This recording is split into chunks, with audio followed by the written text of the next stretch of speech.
আল্লাহ নবী ডাক দেবেন, আমার উম্মতরা রে, তোমরা যদি কোনো দিনে ইলমের দিনে আলোচনার মজলিসের মধ্যে বসো, কোন দিনই আলোচনার মজলিসের মধ্যে বসিয়া কোন দিনই আলোচনা যদি আমলের নিয়তে শুনো, তাইলে এক একটা কথার বিনিময়ে আমি আল্লাহ পাক ওই বান্দার আমল নামায় 60 বছর নফল ইবাদতের সওয়াব লিখা দিই। এখন আমি আপনি 60 বছর বাঁচবো তার কোনো গ্যারান্টি আছে?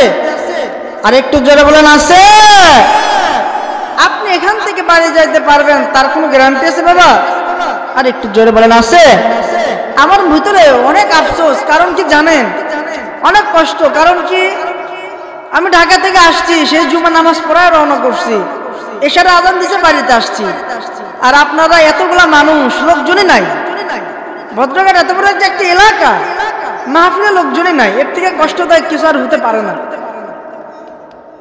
দোবল্লাপাড়ার মানুষ কি এই কয়জনে আছেন? আরো আছে,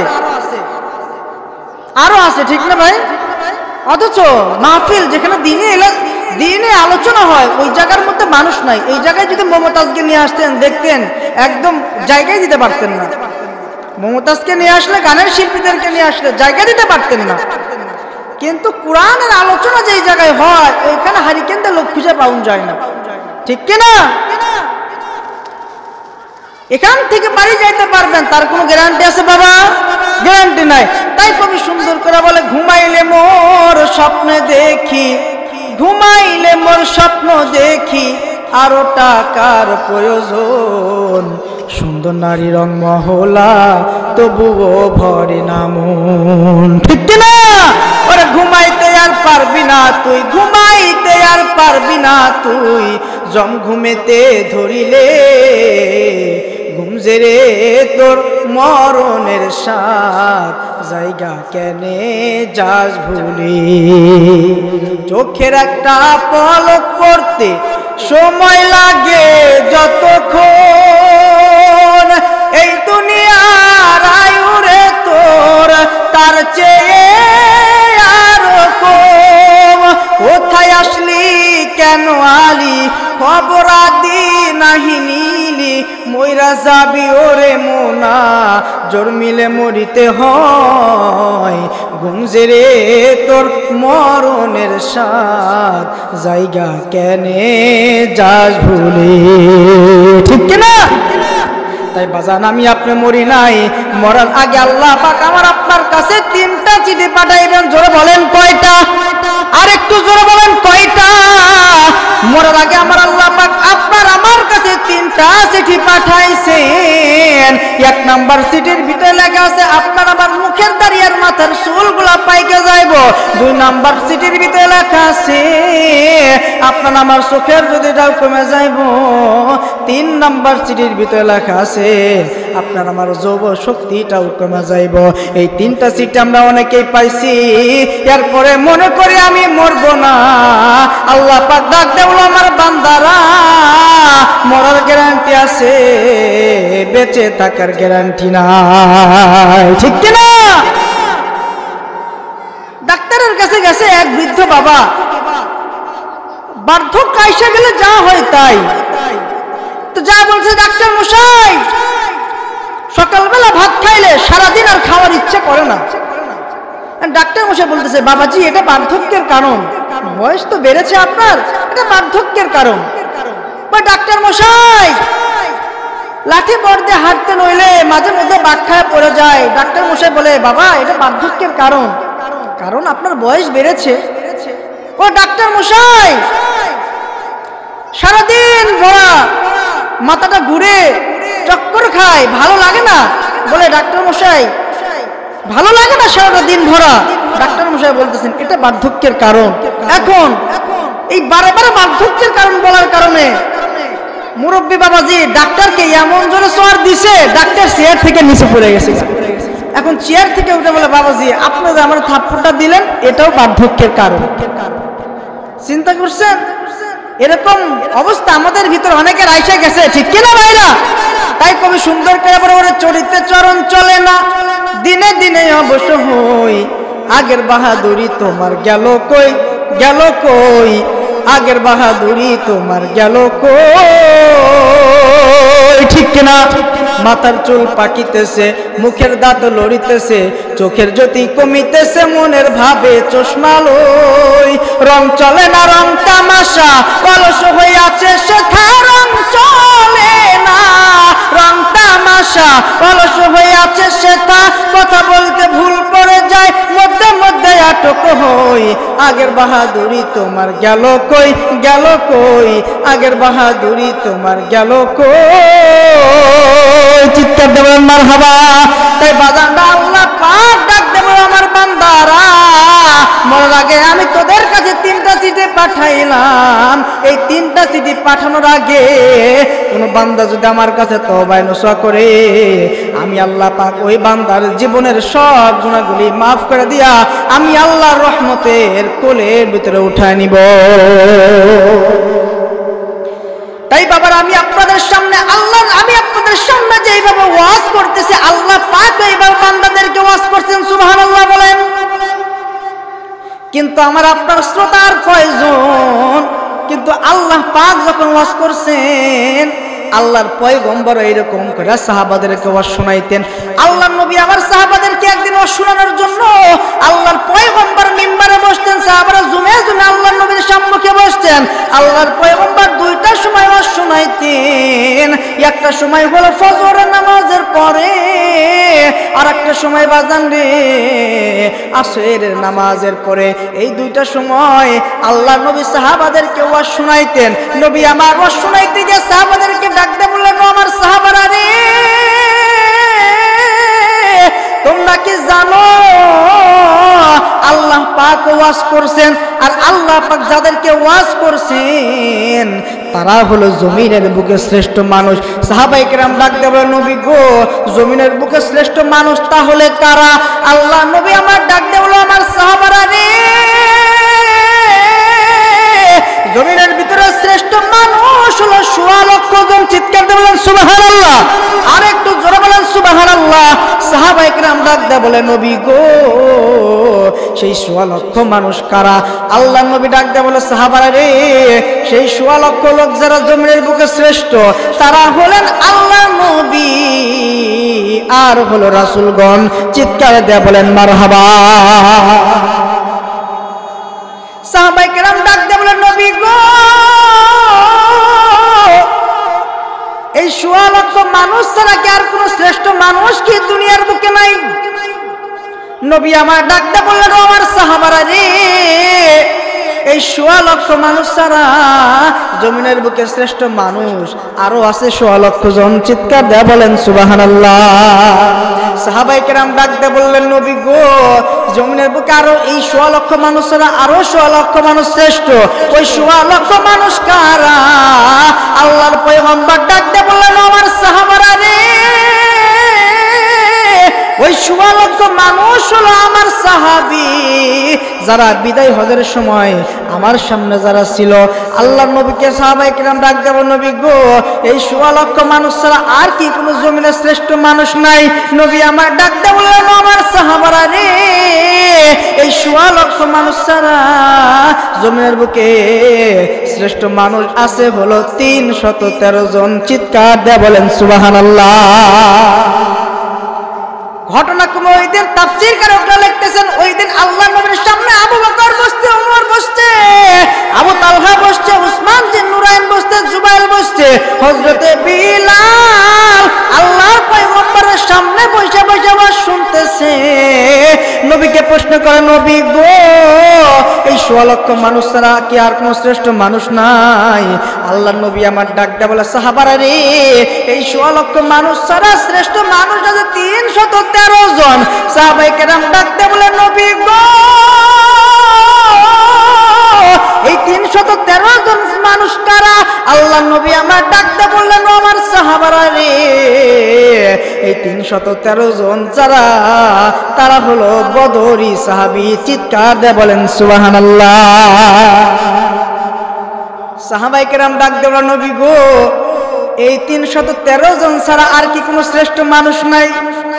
নবী আমার ডাকতে বললেন, আমার সাহাবারা রে, এই 313 জন ছাড়া আরো শ্রেষ্ঠ মানুষ আছে হলো 10 জন। এই 10 জনের ভিতর থেকে শ্রেষ্ঠ মানুষ আছে 4 জন। সুবহানাল্লাহ বলেন, আওয়াজ করে বলেন সুবহানাল্লাহ। আল্লাহ নবী ডাক দিয়ে বললেন, আমার সাহাবা রে, 313 জনের ভিতর থেকে শ্রেষ্ঠ মানুষ আছে হলো 10 জন, আর এই 10 জনের ভিতর থেকে শ্রেষ্ঠ মানুষ আছে হলো 4 জন। সাহাবায়ে কেরাম ডাক দিয়ে বললেন, নবী গো, ওগো আল্লাহর পয়গম্বর, এই 313 জনের ভিতর থেকে 10 জন সাহাবী শ্রেষ্ঠ, এর ভিতর থেকে আবার আপনি বলতেছেন 4 জন সাহাবী শ্রেষ্ঠ।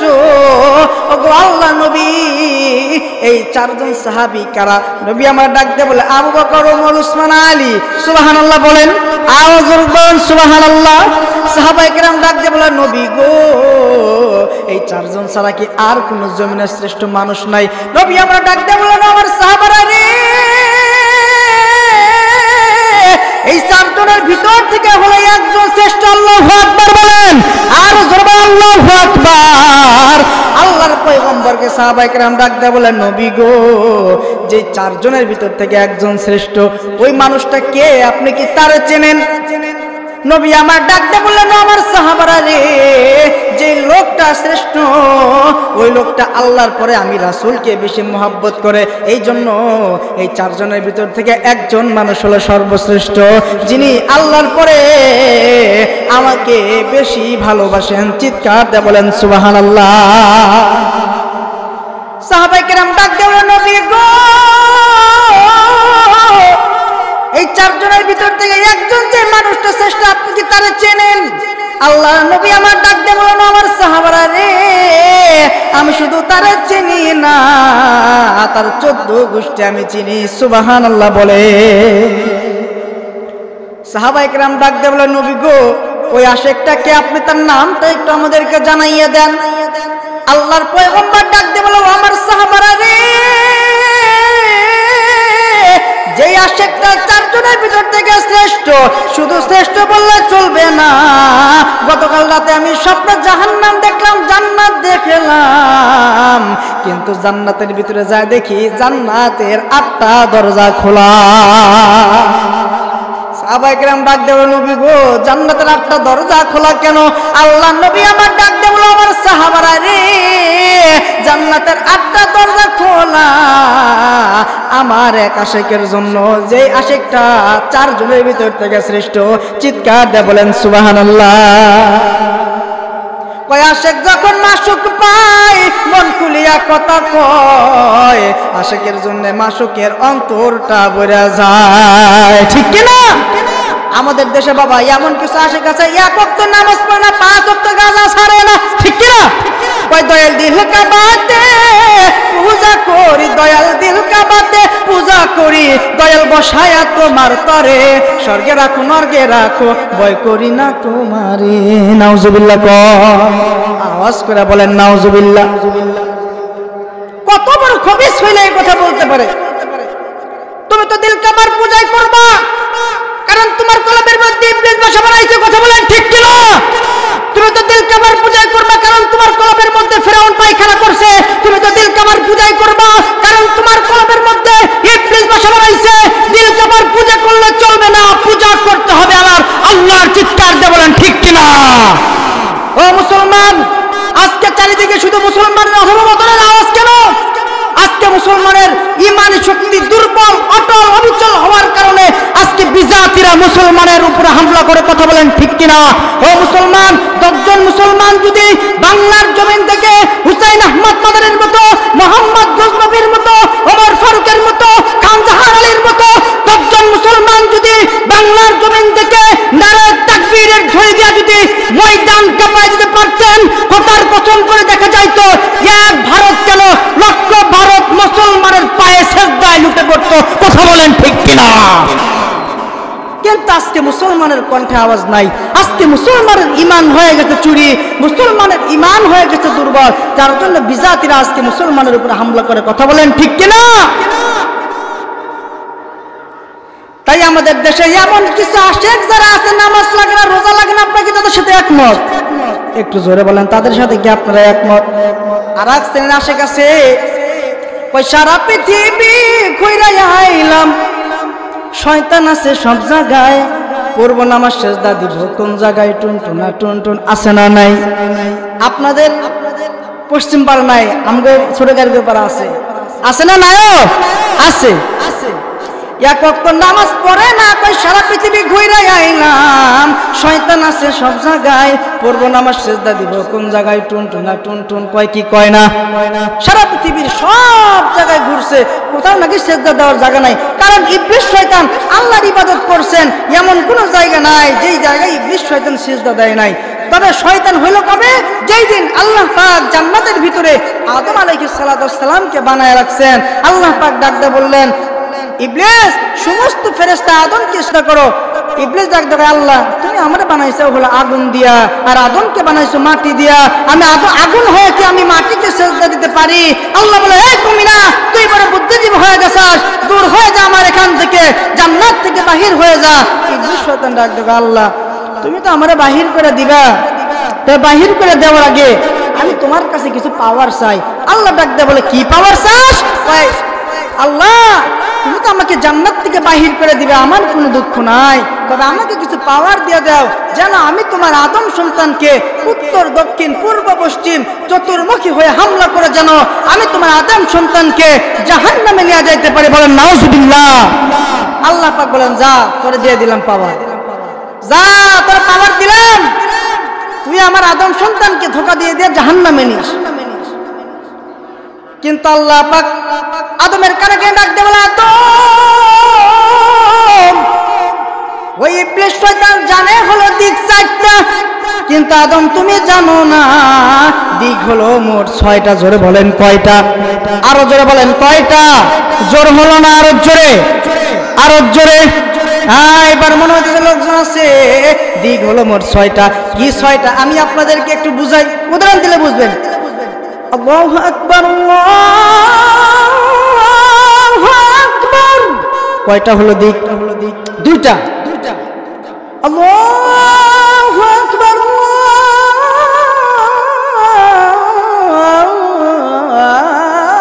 আল্লাহু আকবার। কয়টা হলো?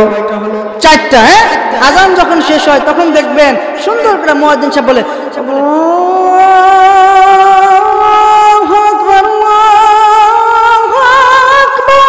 দিক কয়টা হলো বাবা? এইটা হলো মদিনার আজান শোনাইলাম, মদিনার সুরে। আমি আপনাদের দোয়ায় 3-4 রকমের আজান দিতে পারি আলহামদুলিল্লাহ। প্রথমে বাংলাদেশ, এরপরে মক্কা, এরপরে মদিনা। যদি সময় থাকে ইনশাআল্লাহ আজান আপনাদেরকে শোনাবো। আল্লাহ পাক আদমের কানে কানে ডাক দেওয়া, আদম ইবলিস শয়তান জানে হলো দিক হলো মোট 4টা, কিন্তু আদম তুই জানোস না দিক হলো মোট 6টা। মসজিদের মিনার থেকে যখন মুয়াজ্জিন সাহেব আল্লাহু আকবারের ধ্বনি দিয়ে দিব, আমার কোন আদম সন্তান ওই টাইমে যদি ওযু করিয়া, সুন্দর করে ওযু করিয়া নামাজের জন্য মসজিদে চলে যায়, ওই সময় ইবলিস শয়তান খবর জানবো না। আমার বান্দা আমার কদমে সিজদা দিয়ে বলবে, সুবহানা রাব্বিয়াল আলা। আমি ডাক দিয়ে বলবো, বান্দা রে তোর সিজদা তুল। আমার বান্দা সিজদা তুলবে না। আমি ডাক দিয়ে বলবো, বান্দা রে তোর সিজদাটা উঠা। আমার বান্দা ডাক দিয়ে বলবে, সুবহানা রাব্বিয়াল আলা। আমি ডাক দিয়ে বলবো, বান্দা রে তোর সিজদাটা তুল। আমার বান্দা তবুও সিজদা তুলবো না। আমার বান্দা বলবে, সুবহানা রাব্বিয়াল আলা। আমি ডাক দিয়ে বলবো, বান্দা রে এবার তোর সিজদাটা তুল। তোর চোখের পানি দিয়া আমি আল্লাহর প্রথম আসমান ভিজে গেছে। আমি ডাক দিয়ে বলবো, বান্দা রে তোর সিজদাটা তুল। আমার বান্দা সিজদা তুলবো না। আমার বান্দার বলবো, সুবহানা রাব্বিয়াল আলা। আমি আমার বান্দাকে ডাক দিয়ে বলবো, বান্দা রে তোর সিজদাটা তুল।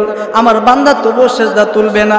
আমি আল্লাহর কুদরতি পাটা আমার বান্দার কপালের সাথে লাগাইয়া দে। ওই সময় আমার বান্দা তবুও সিজদা তুলবো না। আমার বান্দা ডাক দিয়ে বলবো, সুবহানা রাব্বিয়াল আলা। আমি ডাক দিয়ে বলবো, বান্দা রে তোর সিজদাটা তুল। তোর চোখের পানি দিয়া আমি আল্লাহর প্রথম আসমান ভিজে গেছে গা, আমি তোর জীবনের সব গুনাহগুলি মাফ করে দিলাম। ওই সময় ইবলিস শয়তান খবর জানবো না আমার বান্দা গুনাহ করবার, আমি আল্লাহর কাছে সিজদা দিয়ে মাফ চাইবো। ওই সময় আমি আমার বান্দাদেরকে জীবনের গুনাহগুলি মাফ করে দিয়া আমি আমার রহমতের কোলে উঠায় নিব।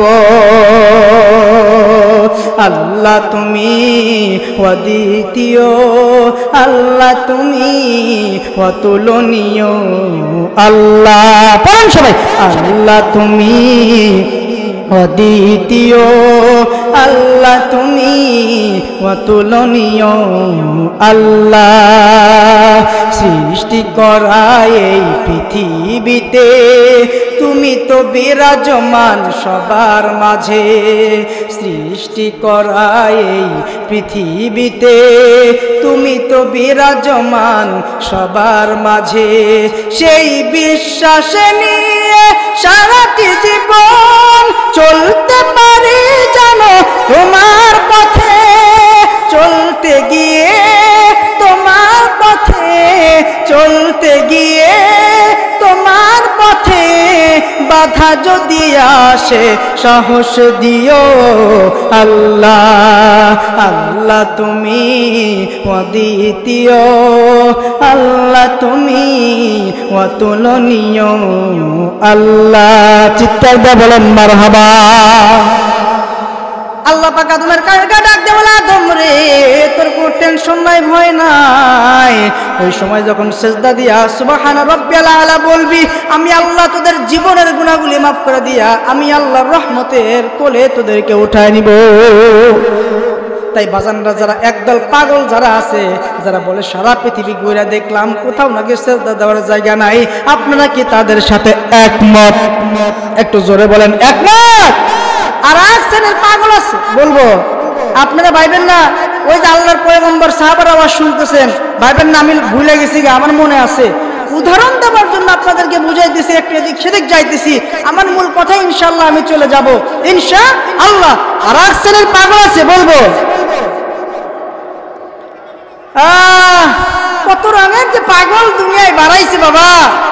কয় কিরামান কাতিবিন রোজ হাসরের দিন, কিরামান কাতিবিন রোজ হাসরের দিন আল্লাহর কাছে যদি করো অভিযোগ, তখন বলবো দুনিয়ায় ছিলাম ল্যাংটা বাবার লোক। নাউজুবিল্লাহ বলেন। কবরের ভিতরে যা যদি বলে আমি ল্যাংটা বাবার লোক ছিলাম, আত্মসি দেওয়ার বাকি, রাজার বাকি, কুতুব বাকি, জন্ম নাই, আমি প্রশ্ন উত্তর দিতে পারবো না। মুনকার নাকি তোমরা চলে যাও, কবর কি তারা ছাড় দিবেনি? একটু আওয়াজ করে বলেন ছাড় দিব। কারণ নবীর মেয়ে ফাতেমা যেইতে মারা গেছে, আবু জোয়ান গেছে কবর খোদার জন্য, কবর খোদা আবু জোয়ান কবরকে আবেগ প্রফুল্লিত হইয়া কবরকে থাবা হইয়া ডাক দেয়, বলে কবর তুমি জানো নি কবর আজকে তোমার মধ্যে কারে রাখবো? কবর সাবধান, কোনো বেয়াদবি করবি না। কবর তুই জানোস নি আজকে বিশ্ব নবীর মেয়ে ফাতেমা, তার কবরের তোর ভিতরে রাখবো। কবর সাবধান সাবধান, তুই কোনো বেয়াদবি করবি না। কবরের ভিতর থেকে কোনো আওয়াজ আসলো না। দ্বিতীয়বার কবরকে ডাক দেওয়া হলো, কবর রে তুই জানোস নি আজকে তোর ভিতরে কারে রাখবো? কবর রে হাসান হুসাইনের মা ফাতেমা, তাকে তোর ভিতরে আজকে রাখবো। কবর সাবধান সাবধান, কোনো বেয়াদবি করবি না। কবরের ভিতর থেকে কোনো আওয়াজ আসলো না। তৃতীয়বার কবরকে ডাক দেওয়া বলে, কবর রে আজকে তোর ভিতরে কার রাখবো? তুই জানোস নি আজকে তোর ভিতরে রাখবো জান্নাতের সর্দারে নিয়ে যে হইব মা ফাতেমারে তোর ভিতরে রাখবো। কবর সাবধান সাবধান, কোনো বেয়াদবি করবি না।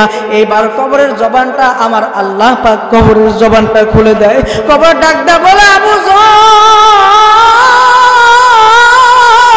নবীর মেয়ে ফাতেমারে চিনি না, হাসান হুসাইনের মা ফাতেমারে চিনি না, জান্নাতের সর্দারিনী মা ফাতেমারে চিনি না।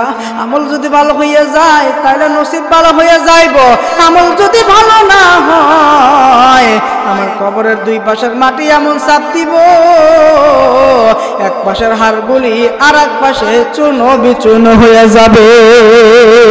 কবর জায়গা ভালো নয়, কবর জায়গা ভালো নয়, কবর জায়গা ভালো নয়। নয়, আমল দিয়ে কবর গৃহ সাজিয়ে নিতে হয়। ঠিক কিনা? 6 দিন পরে নখ খসে যাবে, 9 দিন পরে চুল। কবর গৃহের সামান নিতে কইরো না কেউ ভুল। কবর জায়গা ভালো নয়, কবর জায়গা ভালো নয়, কবর জায়গা ভালো নয়, আমল দিয়ে কবর গৃহ সাজিয়ে নিতে হয়। 17 দিনে পেটে ফেটে শেষ, পোকার খাদ্য হবে। 60 দিন পরে গোশত থাকবে না, কঙ্কাল পড়ে হবে। 17 দিনে পেটে ফেটে শেষ, পোকার খাদ্য হবে। 60 দিন পরে গোশত থাকবে না, কঙ্কাল পড়ে রবে। 90 দিনে হাড়গুলো সব আলাদা হয়ে যাবে। 90 দিনে হাড়গুলো সব আলাদা হয়ে যাবে। কবর জায়গা ভালো নয়, কবর জায়গা ভালো নয়, কবর জায়গা ভালো নয়, আমল দিয়ে কবর গৃহ সাজিয়ে নিতে হয়। দেহের চেয়ে অহং বড়, লোভ লালসার পাহাড়। হিংসায় জলে বিবেক হলো নফসের কালো আহার। দেহের চেয়ে অহং বড়, লোভ লালসার পাহাড়। হিংসায় জলে বিবেক হলো নফসের কালো আহার।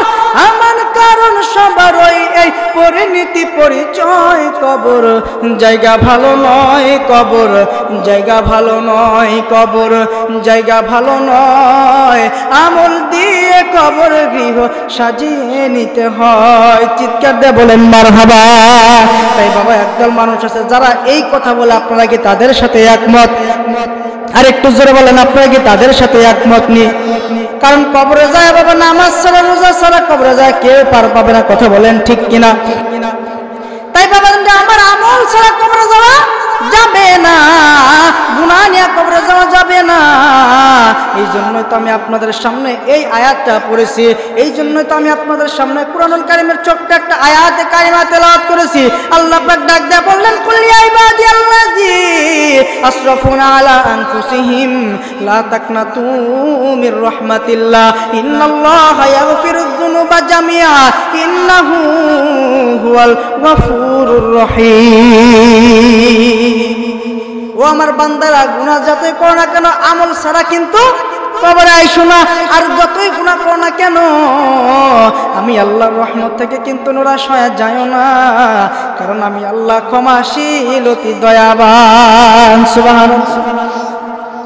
তাই বাজানরা আমার, আমি যে আলোচনার ভিতরে আপনাদের কথা রাখছিলাম, আমি আমার আলোচনায় চলে যাইতেছি। ওই যে সাহাবায়ে কেরামরা আল্লাহর পয়গম্বরের সামনে বসে ওয়াজ শুনতেছে, কথা মনে আছে আপনাদের? আবু বকর বসছে, ওমর বসছে, উসমান বসছে, আবু তালহা বসছে, জুবায়ের বসছে। আল্লাহর নবী আমার ডাক দিয়ে বললেন, আমার সাহাবারা রে, যে 4 জনের ভিতর থেকে একজন ব্যক্তি হলো শ্রেষ্ঠ, যার জন্য জান্নাতের 8টা দরজা খোলা।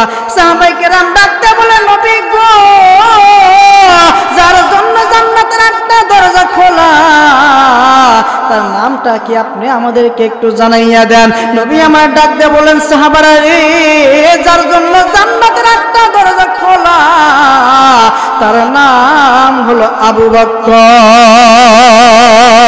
पहला पहला यार सिद्दीक़े अकबर, पहला पहला यार सिद्दीक़े अकबर, सिद्दीक़े अकबर पहला नंबर ओ हर दिल के अंदर, उम्मत का सरदार सिद्दीक़े अकबर, लश्कर का सालार सिद्दीक़े अकबर, सिद्दीक़े अकबर पहला नंबर ओ हर दिल के अंदर, उम्मत का सरदार सिद्दीक़े अकबर। चित्कार दे बोलेन मरहबा। नबी আমার ডাক দে বলে, আমার সাহাবারা রে, যার জন্য জান্নাতের 8টা দরজা খোলা, তার নাম হলো আবু বকর সিদ্দিক। আবু বকরের চেহারার দিকে দিকে আল্লাহর নবী তাকাইয়া দেখেন আবু বকরের মুখে হাসি ফুটে গেছে। আবু বকরের পাশেই বসে আছে হযরত ওমর। হযরত ওমরের চেহারার দিকে আল্লাহর নবী আমার তাকাইয়া দেখেন হযরত ওমরের গাল দিয়ে পানিগুলো বেয়ে বেয়ে পড়তেছে। নবী আবার বুঝতে পারলেন আমি আবু বকরের কথা বললাম, আমি ওমরের কথা বললাম না, এই জন্য ওমরের মনটা বুঝি খারাপ। আল্লাহর পয়গম্বর ডাক দিয়ে বললেন আমার সাহাবারা রে, গত রাতে আমি জান্নাত দেখলাম জাহান্নাম দেখলাম, কিন্তু জান্নাতের ভিতরে যায় দেখি সুন্দর 3টা ঘর। সুবহানাল্লাহ। সাহাবায়ে কেরাম ডাক দিয়ে বলেন নবী গো, জান্নাতের ভিতরে সুন্দর 3টা ঘর কার? নবী আমার ডাক দিয়ে বলেন আমার সাহাবারা রে, জান্নাতের ভিতরে সুন্দর 3টা ঘর আমার এক আশিকের জন্য। সাহাবায়ে কেরাম ডাক দিয়ে বললেন নবী গো, ওই আশিকটা কে, আপনি কি তার চেনেন? আল্লাহর নবী আমার ডাক দিয়ে বললেন আমার সাহাবারা রে, ওই আশিকটাকে শুধু আমি চিনি না, তার 14 গোষ্ঠী আমি চিনি। সুবহানাল্লাহ।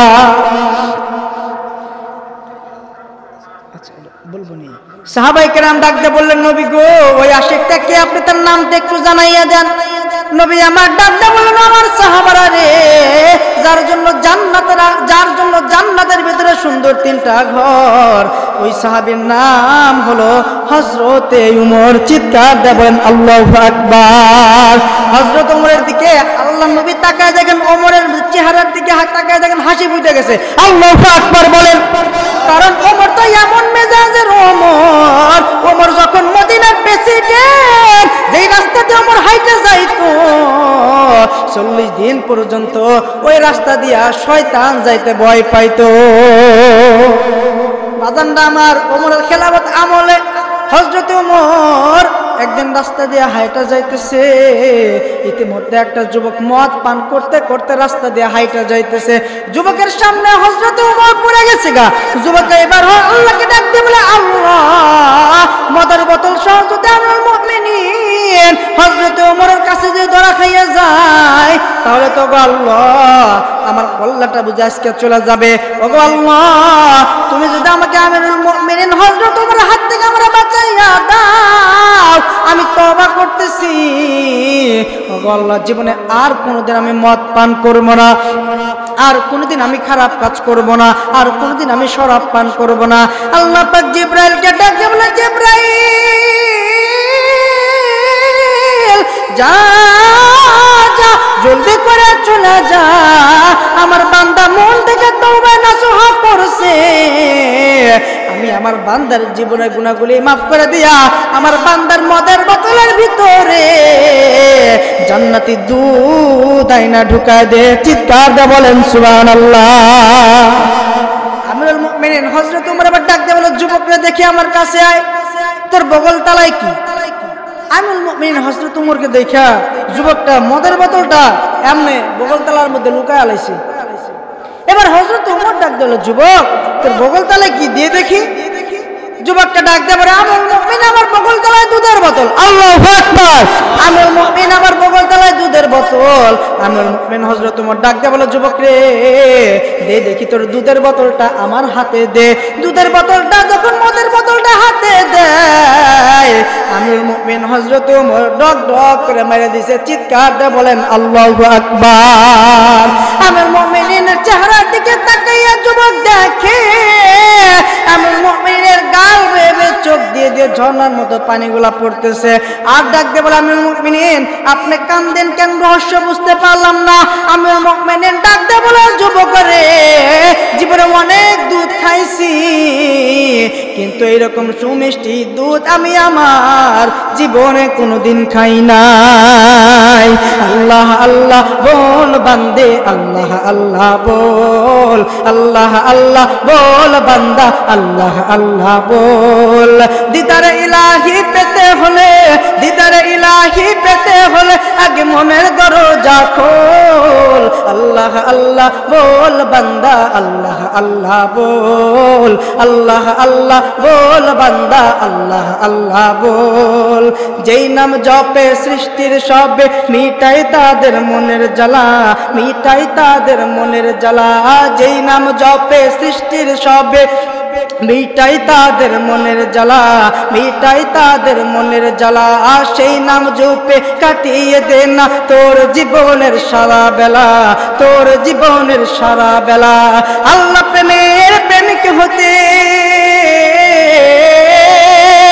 আল্লাহ প্রেমের প্রেমিক হতে মিশে দুনিয়াদারি ভোল। আল্লাহ আল্লাহ বল বান্দা, আল্লাহ আল্লাহ বল, আল্লাহ আল্লাহ বল বান্দা, আল্লাহ আল্লাহ বল। চিৎকার দিয়ে বলেন মারহাবা। আমিরুল মুমিনিনের চেহারার দিকে তাকাইছে, দেখে আমিরুল মুমিনিন কান্দে। যুবক ডাক দেব, আমিরুল মুমিনিন আপনি কেন এইভাবে কাঁদতেছেন? আমিরুল মুমিনিন ডাক দেব, যুবক রে, জীবনে কত দুধ খাইলাম, কিন্তু এইরকম সুমিষ্টি দুধ আমি আমার জীবনে কোনোদিন খাই নাই। কারণ খাবে কেমনে? আল্লাহ পাক ডাক দেব, জিব্রাইল যা জান্নাত থেকে দুধের বোতলগুলো নিয়া আমার বান্দার মদের বোতলের ভিতরে ঢুকা দে। কারণ আমার বান্দা মন থেকে তওবা নসুহা করছে, আমার বান্দা মন থেকে আমার কাছে তওবা করছে, জীবনে আর কোনোদিন গুনাহ করবে না। যা যা যা, আমি আমার বান্দারে মাফ করে দিয়া রহমতের চাদর দিয়ে মুড়াইয়া নিলাম। তাই বাজানরা আমার, এই জন্য আমি আপনাদের সামনে কুরআনুল কারীম থেকে ছোট্ট এই আয়াতটা তেলাওয়াত করেছিলাম। আল্লাহ পাক ডাকতে বলে, কুল ইয়া ইবাদিয়াল্লাযিনা আসরাফুনা আলা আনফুসিহিম লা তাকনাতু মির রাহমাতিল্লাহ ইন্নাল্লাহা ইয়াগফিরুয যুনুবা জামিআ ইন্নাহু হুয়াল গফুরুর রহিম। আল্লাহ পাক ডাক দিয়ে বললেন, বারবার ডাক দিয়ে বলেন, বান্দারা তোরা যতই গুনাহ করস না কেন, আমি আল্লাহর রহমত থেকে নিরাশ হয়ে যাইও না। আমি আল্লাহ ক্ষমাশীল, অতি দয়াবান। চিৎকার দিয়ে বলেন আল্লাহু আকবার। তাই বাজানরা আমার, সেই হযরত ওমর আল্লাহ নবীর সামনে বৈশা বৈশা কাঁদতেছে। নবী আমার ডাক দিয়ে বলেন, সাহাবারা রে, জান্নাতের ভিতরে সুন্দর তিনটা ঘর দেখলাম, দেখি পাশেই বৈশা আছে একটা রমণী, রমণী ওযু করতেছে। আমি রমণীকে ডাক দিয়ে বললাম, রমণী, এই জান্নাতের ভিতরে সুন্দর তিনটা ঘরের মালিক কে? রমণী ডাক দিয়ে বলে, ইয়া রাসূলুল্লাহ, ইয়া হাবিবাল্লাহ, এই জান্নাতের ভিতরে সুন্দর তিনটা ঘরের মালিক আপনার সাহাবী, যার নাম হযরত ওমর। চিৎকার দিয়ে বলেন সুবহানাল্লাহ। ওমরের মুখের দিকে আল্লাহর পয়গম্বর তাকাইয়া দেখে ওমরের মুখ দিয়ে হাসি ফুটে গেছে। আল্লাহু আকবার, আল্লাহু আকবার। ব্যাপার বুঝি না ভাই, আল্লাহু আকবারের ধ্বনি আমরা দিতে জানি না, সুবহানাল্লাহ বলতে কইলে আমরা বলি না। কারণ কি? আমাদের দেশের জিকিরটা হয়ে গেছে ডিজিটাল জিকির। কথা বলেন ঠিক কিনা? বলে হুজুর, ডিজিটাল জিকির আবার কারে কয়? আমাদের দেশের জিকিরগুলো হয়ে গেছে ডিজিটাল জিকির। কই দয়াল বাবা কেবলা খাবা, গাছ লাগাইয়া খাও, পরের গাছে কলা দেখে কেন কুতকুতায়া চাও। ঠিক কিনা? দয়াল বাবা কেবলা খাবা, আয়নার কারিগর, আয়না বসায়া দে মোর অন্তরের ভিতর, আছে না নাই? তাই আমিও বলি, দয়াল বাবা কেলা খাবা, রাস্তা দিয়া যাও, বেপর্দা নারীর দিকে কেন কুতকুতায়া চাও। কথা বলেন ঠিক কিনা? শুনেন, আমি আমার বাসা থেকে, ঢাকাতে, আমি আমার বাসা থেকে যাবো মসজিদে। মসজিদে যাওয়ার সময় আমার বাসার সামনে দোকান আছে, হ্যাঁ, তো পোলাপান বসে আড্ডা দেয়। একজন আবার বলছে, বেদের মেয়ে জ্যোৎস্নায় আমায় কথা দিয়েছে। আমি বললাম, যেহেতু ওই কথা কইলাম, আমার তো কিছু বলার দরকার আছে। কি বলেন ঠিক কিনা? আমার তো উল্টো উত্তর দেওয়ার দরকার আছে, যেহেতু যাদের সমাজের হুজুর আমি, ঠিক না? আমার সামনে এত বড় মিথ্যা কথা বললো। যে বলছে বেদের মেয়ে জ্যোৎস্নায় আমায় কথা দিয়েছে, পিছন থেকে মন্তর গার দৈরাছে। বেদের মেয়ে জ্যোৎস্না তোকে কবে কথা দিল ভাই, তোর 14 গোষ্ঠী খুঁজে আমি বেদের মেয়ে নাই। ঠিক কিনা? আরে মুসলমানের সন্তান হইয়া তুই কেন এত বড় মিথ্যা কথা বললি? কিও ঠিক কিনা? তুই তো মুসলমানের সন্তান, তোর বলা উচিত ছিল আব্দুল্লাহ পোলা মুহাম্মদ কথা দিয়েছে কোরআন হাদিস মানলে আল্লাহ জান্নাতে দিবে, ঠিক কি না? আব্দুল্লাহ পোলা মুহাম্মদ কথা দিয়েছে কোরআন হাদিস মানলে আল্লাহ জান্নাতে দিবে। কোরআন হাদিসের তাফসীর মাহফিলে বন্ধু যাইতে লাগবে কতক্ষণ, কোরআন হাদিসের ব্যাখ্যা শুনলে ভরে যাবে মন, চিৎকার দিয়ে বলেন মারহাবা। এখনকার জিকিরগুলো হয়ে গেছে বাজান ডিজিটাল জিকির, এই জন্য বন্ধুরা আমার ওলাপানগুলো দেখবেন ডিজিটাল জিকির আল্লাহ হুজুর পছন্দ করে, ঠিক কিনা? কোরআন থেকে কথা বললে হাদিস থেকে কথা বললে ওলাপানের কাছে ভালো লাগে না, তাহেরি মার্কা হুজুর ভালো লাগে, ঠিক কিনা? কারো সমালোচনা করার জন্য এখানে বসে নাই। যাই হোক বাজানরা, আমার আলোচনার বিষয় কিন্তু ওদিকে না। আল্লাহর পয়গম্বর ওমরের কথা যখন বললেন, ওমরের চেহারার দিকে তাকাইয়া দেখে ওমরের মুখ দিয়ে হাসি ফুটে গেছে গা। ওমরের চেহারার দিকে তাকাইয়া দেখে ওমরের মুখে হাসি ফুটে গেছে। পাশেই বৈশা আছেন উসমান জিন নুরাইন। নবী আমার ডাকতে বলে সাহাবীরা রে, উসমানের চেহারার দিকে তাকাইয়া দেখে উসমানের গাল বেয়ে বেয়ে ঝর্ণার মতো পানিগুলা পড়তেছে। আল্লাহ নবী বুঝতে পারলেন আমি ওমরের কথা বললাম, আবু বকরের কথা বললাম, আমি উসমানের কথা বললাম না, আমি উসমানের কথা বললাম না। উসমান জিন নুরাইন কাঁদে। নবী আমার ডাক দিয়ে বললেন, আমার সাহাবারা রে, তোমরা জানো নাকি জান্নাতের ভিতরে আমার ঘর আর কার ঘর পাশাপাশি থাকবো? সাহাবায়ে কেরাম ডাক দিয়ে বললেন, নবী গো, কার ঘর আর আপনার ঘর পাশাপাশি থাকবো? নবী আমার ডাক দিয়ে বললেন, উসমান রে কাঁদিস না, জান্নাতের ভিতরে তোর ঘর আর আমার ঘর পাশাপাশি থাকবো। চিৎকার দিয়ে বলেন সুবহানাল্লাহ। পাশেই বৈশা আছেন বাজান রে, ওসমান জিন নুরাইনের পাশেই বৈশা আছেন হলো উসমান গনি। উসমান গনির দিকে আল্লাহ নবী তাকাইয়া দেখে উসমান গনির পাশেই বৈশা আছেন, উসমান গনির পাশেই বৈশা আছেন হযরত আলী। আলীর চেহারার দিকে তাকাইয়া দেখেন আলীর গাল বেয়ে বেয়ে পানিগুলো ঝর্ণার মতো চপ টপ করে পড়তেছে। নবী আমার ডাকতে বললেন, আমার সাহাবারা রে, তোমরা কি জানো নাকি জান্নাতের ভিতরে আমার দোস্ত কে হইব, আমার বন্ধু কে হইব? সাহাবারা ডাকতে বললেন, নবী গো, জান্নাতের ভিতরে আপনার বন্ধু কে হবে আমরা তো জানি না, আপনি একটু আমাদেরকে জানাইয়া দেন। আল্লাহ নবী ডাকতে বলে, জান্নাতের ভিতরে আমার যে বন্ধু হইব তার নাম হযরতে আলী। আলীর চেহারার দিকে তাকাইয়া দেখে আলীর মুখ দিয়ে হাসি ফুটে গেছে। আল্লাহু আকবার বলেন, আরো জোরে আল্লাহু আকবার। আলীর পাশেই বসে আছেন বাজান রে আবু তালহা আর জুবায়ের। আবু তালহা শুধু আল্লাহ নবীর সামনে বসে হাতটা এরকম করে চুলকাইতেছে আর মনে মনে চিন্তা করতেছে। নবী আবু বকরের কথা বললেন, নবী উসমানের কথা বললেন, নবী ওমরের কথা বললেন, নবী আলীর কথা বললেন, কিন্তু আমি তালহার কথা আল্লাহর পয়গম্বর বললেন না। আবু তালহা ডাকতে বললেন, আল্লাহ, আমি যদি তোমার আল্লাহর নবীকে, আমি তোমার রাসূলকে যদি ওই দিন বলতাম, নবী গো, তোমার হাতটা আমাকে ছুঁয়ে দাও, সঙ্গে সঙ্গে ভালো হয়ে যাইতো, কিন্তু আমি ওই দিন আল্লাহর পয়গম্বরকে বলি নাই। কারণ কি? কারণ কি? আমার এই হাতটা কিয়ামতের দিন আমি আমার আল্লাহর আদালতে দেখাবো। এই কিয়ামতের দিন আমার হাতটা আমি আমার আল্লাহকে দেখাবো। আল্লাহকে ডাকতে বলবো, আল্লাহ, তোমার দিনকে রক্ষা করার জন্য, তোমার রাসূলকে বাঁচানোর জন্য আমার এই হাতটা প্যারালাইজ হয়ে গেছে গা। ওগো আল্লাহ, তুমি আমাকে এই উসিলায় মাফ করে দাও। ও আমার বাজানরা, উহুদের যুদ্ধে আল্লাহর নবীকে যখন কাফেররা চতুর্দিক থেকে যখন তীর মারা শুরু করছে, নবী আমার তীরের আঘাতে আব্দুল্লাহ বিন কুনিয়া আল্লাহর পয়গম্বরের মাথার মধ্যে লোহার করা হেলমেট দিয়ে বাড়ি দিছে। আল্লাহর নবীর মাথার ভিতরে করা হেলমেটের লোহাটা ঢুকে গেছে গা। আল্লাহর নবী আমার জমিনে বেহুশ হয়ে পড়ে গেছে, নবী আমার জমিনে বেহুশ হয়ে পড়ে গেছে গা। আল্লাহর নবী জমিনে যখন বেহুশ হয়ে পড়ে গেছে, পুরা মদিনা প্রচার হয়ে গেছে কুতিলা মুহাম্মদ। আল্লাহর নবী আর দুনিয়ায় নাই। আল্লাহর নবী উহুদের ময়দানে শহীদ হয়ে গেছেন। সাহাবায়ে কেরামরা আল্লাহর পয়গম্বরকে চতুর্দিক দিয়ে ঘেরাও করে আল্লাহর পয়গম্বরকে মাঝখানে বসাইয়া নবীর চেহারার দিকে নবীকে ডাকতে বলে, নবী গো, আপনার বুঝি বড় কষ্ট হইতেছে। নবী আমার ডাকতে বলে, আমার সাহাবারা রে, আমার মাথার ভিতরে লোহার করা হেলমেটটা ঢুকে গেছে। ওগো সাহাবারা রে, তোরা পারবিনি আমার মাথার ভিতর থেকে লোহার করা হেলমেটটা বাহির করতে পারবিনি? জুবাইর দৌড় মারছে, ওগো আল্লাহর নবী আপনার মাথার করা হেলমেটটা আমি বাহির করব। জুবাইর যখন আল্লাহর নবীর মাথার করা হেলমেটটা দাঁত দিয়া চাড়া দিছে, জুবাইরের দুইটা দাঁত ভাঙে জমিনে পড়ে গেছে গা।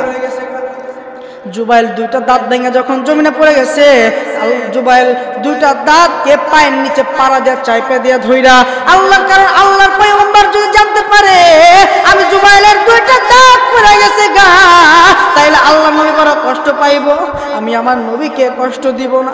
আল্লাহর পয়গম্বরের মাথার করা হেলমেটটা যখন জুবাইল দ্বিতীয়বার দাঁত দিয়ে চালা মারছে, করা হেলমেটটা বন্ধুরে বাগের হয়েছে, বিলকিতে রক্ত বাইর হয়েছে। ওদিকে আবু উবাইদা দৌড় মারছে, কার রক্ত জমিনে পড়ে, আমি আমার নবীর রক্ত জমিনে পড়তে দিব না।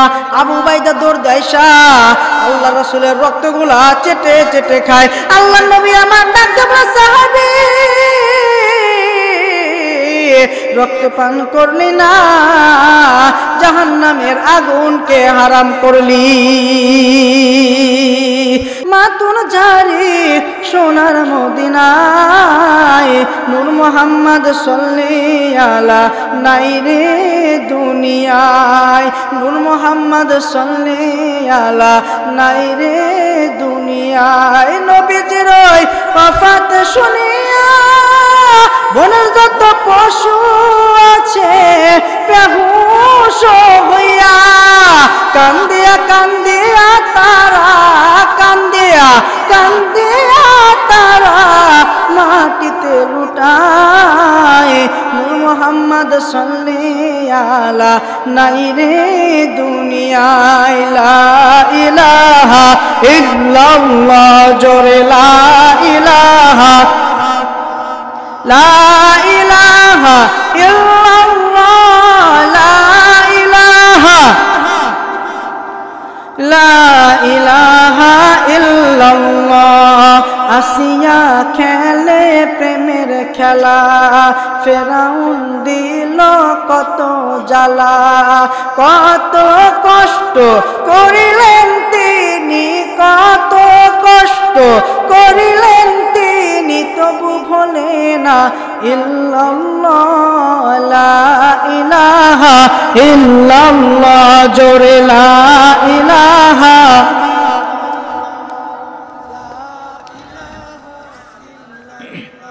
জোরে লা ইলাহা ইল্লাল্লাহ। লা আকবার বলেন, আরো জোরে বলেন আল্লাহু আকবার। কাফেররা এবার চিন্তা করলো মুহাম্মদকে যদি এইভাবে মুহাম্মদকে তীর মারা যায়, কাফেররা চতুর্দিক দিয়ে আল্লাহর পয়গম্বরকে এবার তীর মারা শুরু করলো। তীরগুলা সাহাবায়ে কেরামদের গায়ে লাগে, মুহাম্মদুর রাসূলুল্লাহ সাল্লাল্লাহু আলাইহি ওয়াসাল্লামের গায়ের ভিতরে তীরগুলা লাগতেছে না। কাফেররা চিন্তা করলো তীরগুলা মুহাম্মদের লাগে না, এখন কি করা যায়, কি করা যায়? এই তীরগুলা উপর দিয়ে মারতে হইব, এই তীরগুলা উপর দিয়ে মারবো আল্লাহ নবীকে হত্যা করার জন্য। ও আমার বাবাজিরা, আল্লাহর পয়গম্বরকে দেখেন বন্ধু কি হৃদয় ভিতরে ঘটনা। আবু তালহা দেখেন বাবাজিরা, আবু তালহা কেমনে আল্লাহর পয়গম্বরকে তীরগুলা, আল্লাহর পয়গম্বরের তীরগুলা আবু তালহা কেমনে হাত দিয়ে ঠেকাইতেছেন। আমি সামনের দিকে যাব, তার আগে আমি আপনাদেরকে 10টা মিনিট আমি আপনাদেরকে কষ্ট দিতে চাই। এই 10টা মিনিট পরে আমি আপনাদের সামনে এই করুণ কাহিনীটা বন্ধু আমি শোনাবো। আমার ওয়াজের শেষ পর্যায়ে আমি আসি গেছি গা। এই ওয়াজের শেষ পর্যায়ে আল্লাহর পয়গম্বরকে কাফেররা এত তীর মারলো, আবু তালহা আল্লাহ নবীর সামনে বসে হাতটা শুধু এইরকম করে চুলকাইতেছে। নবী আমার আবু তালহার কথা কিন্তু আল্লাহর পয়গম্বর বলবেন, এই কথা শুনবেন না? কে কে হাত তোলেন দিন, শুনবেন তো ইনশাআল্লাহ? শুনবেন ইনশাআল্লাহ? তাইলে আমি যতক্ষণ পর্যন্ত আলোচনা করবো আপনারা থাকবেন তো? থাকবেন ইনশাআল্লাহ? তাইলে আমি 10 মিনিট আপনাদেরকে কষ্ট দিব, 10 মিনিট আপনারা থাকবেন নাকি চলে যাবেন? থাকবেন না চলে যাবেন? এই 10 মিনিট আমি আপনাদের কষ্ট দিব। এই যে আল্লাহর রাসূলের, আল্লাহ পাকের ঘর মসজিদের মাহফিল, আজকে আল্লাহ পাক ডাকদা বললেন মান বানা লিল্লাহি মাসজিদান বানাল্লাহু লাহু বাইতান ফিল জান্নাহ। তুমি বান্দা যদি আমি আল্লাহর ঘরে 1 টাকা দান করে তাইলে আমি আল্লাহ পাক তার জান্নাতের ভিতরে একটা বালাখানা তৈরি করে চিৎকার দিয়ে বলেন সুবহানাল্লাহ। জিবরাইল আলাইহিস সালাতু ওয়াস সালাম ডাক দিয়ে বলল, আল্লাহ তোমার বান্দাদেরকে একটা বালাখানা দিবা। ও আল্লাহ, বালাখানাটা কত বড় হইব? আল্লাহ পাক ডাক দিয়ে বলে, জিবরাইল বালাখানাটা এইরকম হইব এই দুনিয়ার 10 দুনিয়ার সমান। সুবহানাল্লাহ। এই দুনিয়ার 10 দুনিয়ার সমান একটা বালাখানা হইব। জিবরাইল আলাইহিস সালাম ডাক দিয়ে বলে, আল্লাহ ওই বালাখানাটা আমি একটু ঘুরা ঘুরা দেখতে চাই। আল্লাহ পাক ডাক দিয়ে বলে, যা তুই অনুমতি দিলাম, তুই আমার বান্দার বালাখানাগুলা ঘুরা ঘুরা দেখ। তাফসীরকারে লেখেন জিবরাইল আলাইহিস সালামের 600 পাখা ছিল। জোরে বলেন কয়শত? 600 পাখা। কোন কোন তাফসীরকারে লিখেছেন 6000 পাখা ছিল। জিবরাইল আলাইহিস সালাম যদি একবার পাখাগুলো দিয়ে ঝাপটা মারতেন, এই দুনিয়া ঘুইরা জিবরাইল আলাইহিস সালাম এই পুরা দুনিয়া ঘুরা এক পাখার ঝাপটাতে শেষ করে দিতেন। ওই দিন জান্নাতের ভিতরে বালাখানার ভিতরে জিবরাইল আলাইহিস সালাম তার 600 পাখা দিয়া ডানা ঝাপটায়া বান্দার বালাখানা ঘুরা দেখে শেষ করতে পারে নাই। চিৎকার দিয়ে বলেন আল্লাহু আকবার। ওই বালাখানা আমি আপনি যাইতে চাই কি চাই না? আওয়াজ করে বলেন, যাইতে চাই কি চাই না? তাই বাজান রে, 10টা মিনিট আমি আপনাদেরকে কষ্ট দিব বন্ধু। এ বন্ধু, আল্লাহর পয়গম্বর আমি প্রথমে বলেছিলাম, আল্লাহর পয়গম্বর বললেন সাহাবারা রে, 1.5 লক্ষ মানুষের ভিতরে 313 জন মানুষ হলো সর্বশ্রেষ্ঠ।